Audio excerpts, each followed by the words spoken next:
Hey, welcome back to the channel, everybody. Happy Friday night. I thought I'd share with you, this is my finished unit. It's the G.I. Joe Anti-Poaching unit.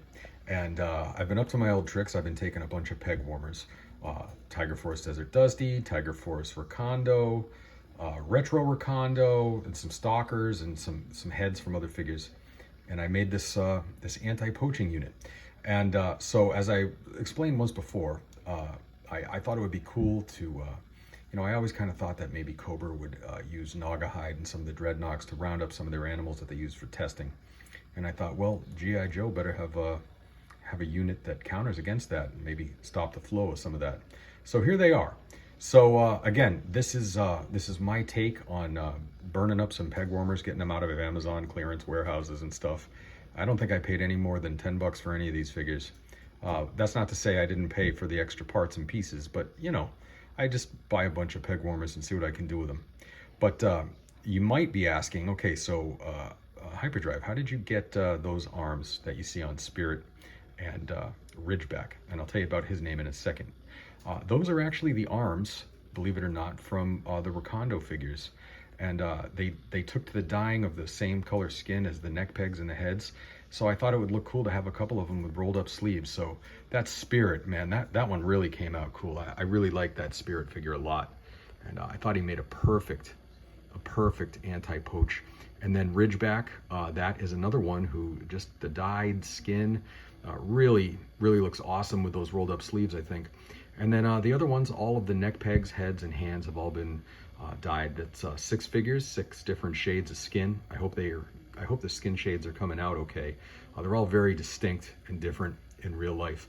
And then of course I had a lot of fun weathering the figures. I weathered some of them, but one of them I wanted to show you. So that one there, that Stalker I have yet to weather, and I did that intentionally so you can kind of see, hopefully you can kind of see what the weathering powders do to the figure and the weapons. So this figure here, you might recall a couple of videos ago when I first posted him. I had like a little contest, and I thought, okay, the people who come and watch my videos, maybe we can have a little contest to see who names the figure. And so a couple of really awesome names popped up, but Ridgeback I thought was the coolest name. It's such a Joe, real American hero type of name. So the leader there in the khaki, his name is codename Ridgeback, and I want to thank.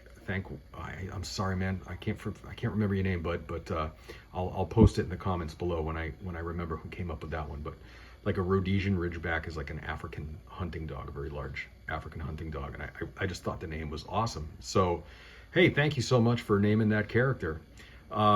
Anyways, I just wanted to share these with you, and if you have any questions about them, let me know. Basically, it's just some kit bashing, some dyeing of skin with the RIT dye. And by the way, all of these skin shades come from the same batch of a medium to dark chocolate. I mixed a little bit of brown, a little bit of orange, and a little bit of black RIT dye, and came up with this sort of universal human skin tone color. And then just depending on how long you immerse the parts, they get darker or lighter depending on the length of time. So all of these skin hues came from the same batch of RIT dye. Just like, for instance, Dusty there was only in for maybe 5 seconds, and then Spirit might have been in for 30, and then Ridgeback was maybe about 3 or 4 minutes, and even Grunt and Recondo have vastly different shades. So it's so fun just messing around with it, seeing what you can get, and I really think it makes the figures pop. I love having the variety and the different skin tone hues.